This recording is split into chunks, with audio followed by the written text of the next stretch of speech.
Shalom sahabat Kabari, senang sekali kita dapat bertemu kembali. Sahabat Kabari yang dikasihi Tuhan, tema renungan kita hari ini adalah menghadapi realita hidup. Sahabat Kabari yang dikasihi Tuhan, dalam kehidupan ini akan lebih baik kalau kita benar-benar menghadapi realita hidup kita masing-masing. Apa sih sebenarnya yang terjadi dalam kehidupan saya, bagaimana keadaan saya, dan tantangan-tantangan apa yang saat ini diperhadapkan dalam kehidupan saya. Itu berbicara mengenai realita hidup yang sebenarnya yang sedang terjadi dalam kehidupan. Sahabat kabar yang dikasihi Tuhan, perlu kita memahami dengan menghadapi realita kehidupan yang saat ini diperhadapkan kepada kita, kita akan memiliki sikap untuk bisa menghadapinya, bukan menghindar dari realita tersebut, bahkan juga bukan menutup-nutupinya, tetapi kita menghadapinya karena kita tahu realita atau kebenaran yang terjadi dalam kehidupan kita tersebut. Nah, untuk itu ada beberapa hal yang perlu kita sikapi atau menjadi sikap kita ketika kita menghadapi realita hidup tersebut dalam kehidupan kita. Yang pertama, kita baca dari Yeremia 29 ayat 11 mengatakan, sebab aku ini mengetahui rancangan-rancangan apa yang ada padaku mengenai kamu, demikianlah firman Tuhan, yaitu rancangan damai sejahtera dan bukan rancangan kecelakaan, untuk memberikan kepadamu hari depan yang penuh harapan. Yang pertama yang harus kita pahami di sini adalah kita harus percaya pada rencana Tuhan.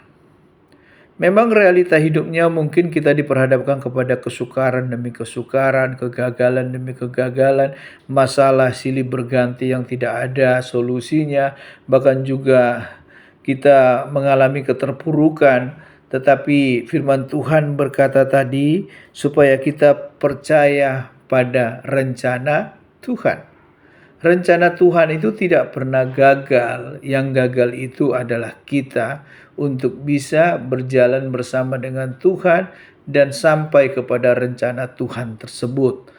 Nah, oleh karena itu perlu kita ada penundukan diri, dan perlu dari dalam diri kita ini perlu ada juga kesetiaan kepada Tuhan, berjalan bersama dengan Tuhan. Tuhan memang tidak menjanjikan bahwa ketika kita percaya pada rencana Tuhan, Tuhan tidak menjanjikan semuanya akan baik-baik saja, semua akan nyaman-nyaman saja. Tetapi meskipun keadaannya tidak baik, meskipun keadaannya tidak nyaman, selama kita bersama dengan Tuhan, percayalah, keadaan yang tidak baik itu bisa menjadi kebaikan dalam hidup kita. Keadaan yang tidak nyaman itu bisa menjadi kenyamanan buat kita, karena ada Tuhan yang menyertai kita. Seperti yang dikatakan tadi dalam Yeremia 29 ayat 11, sebab aku ini mengetahui rancangan-rancangan apa yang ada padaku mengenai kamu. Tuhan mengetahui. Tuhan sangat tahu rancangannya. Rancangan apa yang akan Tuhan lakukan terhadap pribadi lepas pribadi kita. Rancangan kepada saya, rancangan kepada sahabat-sahabat Kabari sungguh sangat berbeda-beda. Tuhan merancangkannya sesuai dengan apa yang Tuhan mau, dan Tuhan mengerjakannya sesuai dengan rancangannya. Dan saya mau berkata kepada kita semuanya, perlu dari dalam diri kita ini supaya kita percaya pada rencana Tuhan.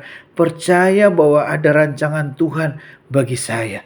Percaya bahwa Tuhan sanggup untuk mengerjakan rancangannya tersebut dalam kehidupan saya.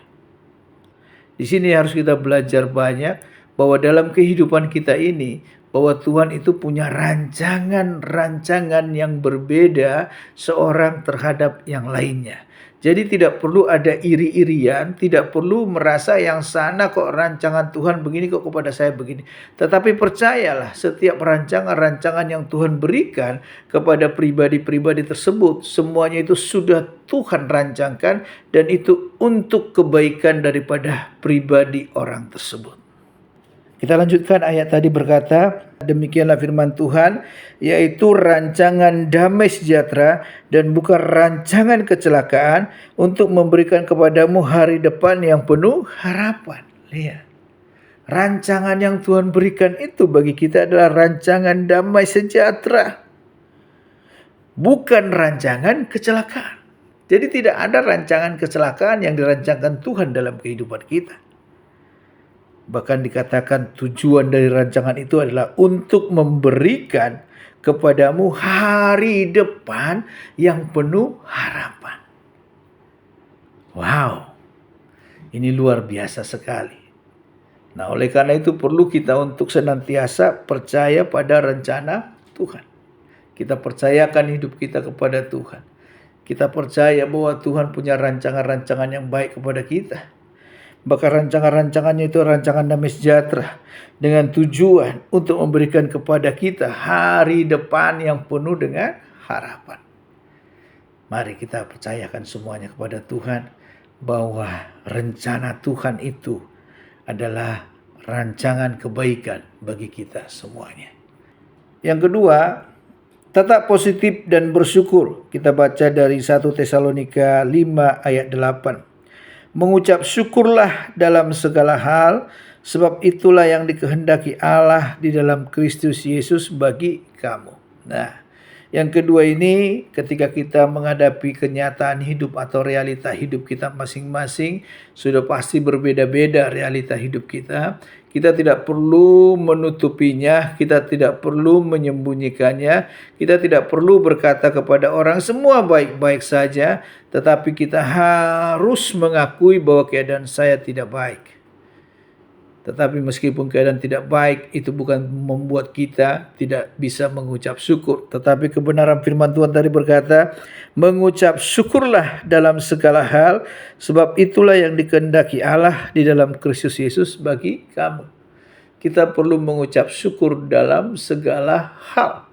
Ketika kita mengucap syukur dalam segala hal, itu bukan yang dikehendaki diri kita sebenarnya. Kenapa? Karena realita hidup kita adalah masih punya masalah. Tetapi itu yang dikehendaki oleh Tuhan. Dikatakan tadi, itulah yang dikehendaki Allah di dalam Kristus Yesus bagi kamu. Allah menghendaki supaya kita mengucap syukur dalam segala hal.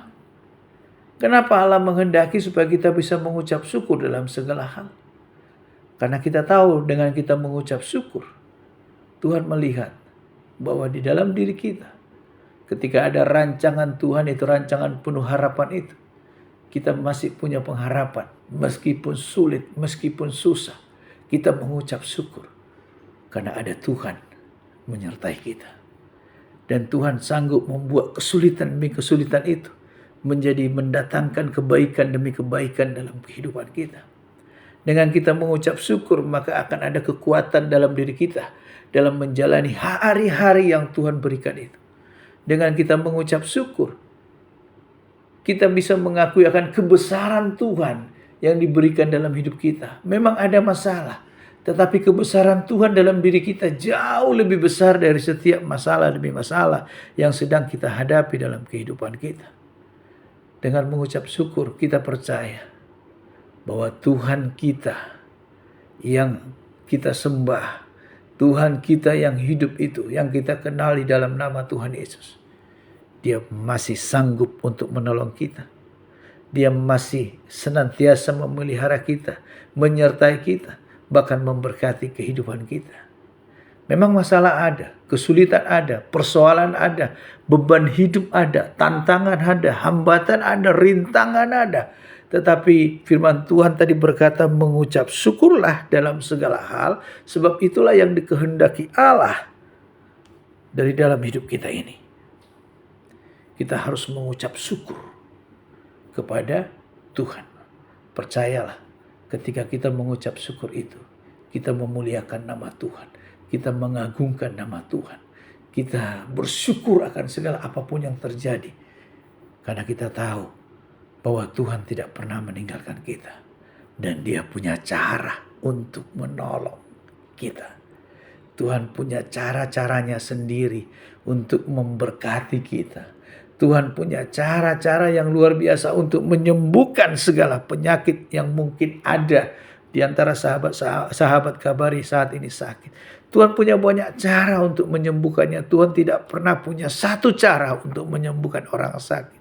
Ada banyak cara yang Tuhan bisa gunakan dan bisa lakukan untuk menyembuhkan kita. Yang penting bukan di caranya, tetapi percaya kepada Tuhannya yang sanggup untuk memberikan kesembuhan tersebut dalam kehidupan kita. Percayalah bahwa Tuhan sanggup memberikan kesembuhan. Demikian juga buat kita yang sedang menghadapi persoalan masalah kehidupan. Saya juga, sahabat Kabari semuanya, kita harus percaya kepada Tuhan. Bahwa cara Tuhan bukan seperti yang kemarin-kemarin untuk menolong kita. Tetapi Dia selalu punya cara-cara yang baru untuk menolong dan memberkati kita. Bagian kita adalah percaya kepada Tuhan yang sanggup untuk menolong kita. Jangan kita melihat cara-caranya, tetapi percaya kepada Tuhan. Karena cara-caranya Tuhan itu banyak. Dan kreatif Tuhan itu untuk menolong kita. Percayalah bahwa Tuhan sungguh sangat mengasihi kita semuanya. Dia punya rancangan-rancangan yang luar biasa dalam kehidupan kita. Dan Dia sanggup untuk menolong dan memberkati, menyembuhkan, dan juga menolong kita semuanya. Haleluya. Amin. Mari kita berdoa. Bapa di surga, kami mengucap syukur buat realita hidup atau kenyataan hidup yang terjadi dalam hidup kami. Kami percaya Tuhan bahwa Tuhan punya rencana yang baik dalam kehidupan kami. Dan kami mengucap syukur buat itu semuanya. Karena kami tahu Tuhan kami tidak pernah meninggalkan kami. Tuhan senantiasa ada bersama dengan kami. Tuhan sanggup untuk menolong dan memberkati kami, memberikan jalan keluar atas setiap persoalan kami, dan juga memberkati kami yang saat ini sedang membutuhkan berkat-berkat materi, berkat-berkat rohani, pertolongan demi pertolongan. Dan Tuhan juga sanggup untuk memberikan kesembuhan, mujizat kesembuhan bagi kami yang sakit dengan cara Tuhan yang luar biasa. Terima kasih Bapa. Terpujilah nama-Mu dalam nama Tuhan Yesus. Kami berdoa dan mengucap syukur. Haleluya. Amin.